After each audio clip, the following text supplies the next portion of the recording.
Scouting is very unique in that we work with partnerships in the community, and we look at our communities and we say, what do you need? What is a character trait, or what's a trait that a person can have in life that builds and makes up who they are? Brian? Maybe they're kind, absolutely. And we all know what kindness looks like, don't we? Clara? Honest, I like honest. Lexi? Maybe shy?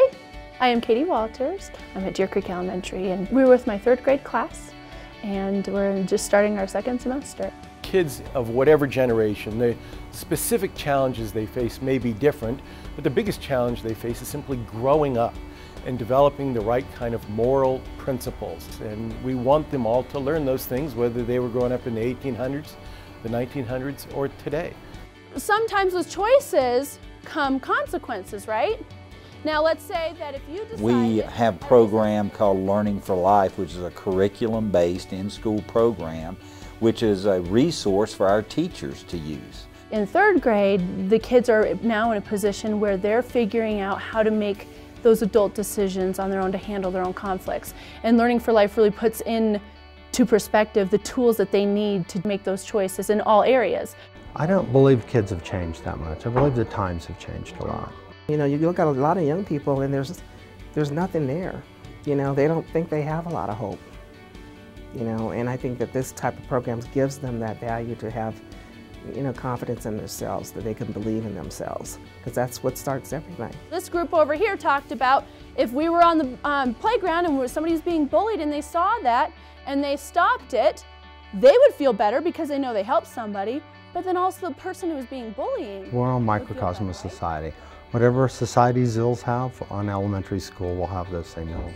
And this is a program for anywhere from pre-K through high school. How Learning for Life works is not just at kindergarten, 1st grade, 2nd grade, 4th grade, but also for each thing, stealing, honesty, those kind of things. And then the home piece that the parents can do so we're all on the same page. People are going to make mistakes, and young people can make them, but it's how to overcome them and learn from them and move on is really what gets you to succeed in your life. What was the bad choice that she made? Aspen, what was their bad choice?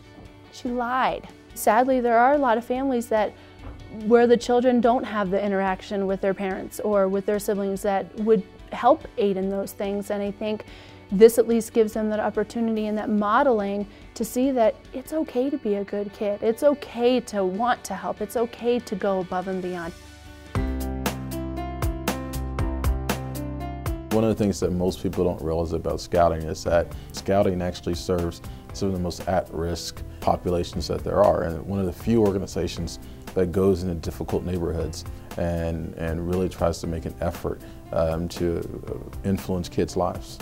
Scouting affects individuals. Scouting affects a community. Tell me of another organization in this country that's over 100 years old and does what we do, building character, developing honesty, integrity, all the things that you would want in young people. I think it was probably the most important thing outside of my mother and my church that made me into the man that I am today. The fabric and moral compass is set at home, but Scouting is an outlet to create experiences to put those life lessons to work and understand how they connect. And the nature of the Scout law is not about what other people do to you. It's about your own internal core values and your core principles. And so you have to ask yourself, am I trustworthy? Besides the typical Cub Scout packs, Boy Scout troops, we have Venturing, which is a co-ed program, young people 14 to 20 years of age. Over 30% of our ventures are female, by the way. We have Exploring, career education, working with local businesses and community organizations. We have programs for special needs kids to give those young people an opportunity to be involved and affected by the programs that we offer in Scouting. You talk about the moral compass, you talk about personal responsibility, you talk about trust, you talk about leadership and character. What other organization is really bringing all that together on a national basis? Scouts looks at young people and looks at them for who they are and who they might be. Sometimes it's that light that nobody ever sees but you. And that's what that light is what we want to build in these kids, that you can do whatever you can do to make your life better and other lives better. But you have to have that value, that core, that you'll always believe in yourself. Wherever they learn it, whether it's through scouting or in a Learning for Life program at school, or in both, one reinforcing the other, I think those are the kind of skills we want young people to have and that they will hold on to, that will stick with them over the years. The Denver Area Council is committed to ensure those young people have programs. In order to deliver that promise we make to them, we need the community to support us, to invest in the character of their youth. You plant in hope and an expectation that you'll have a bountiful harvest at the end of the season. And that's really what we're trying to do. And we're planting seeds in hopes of having a bountiful harvest.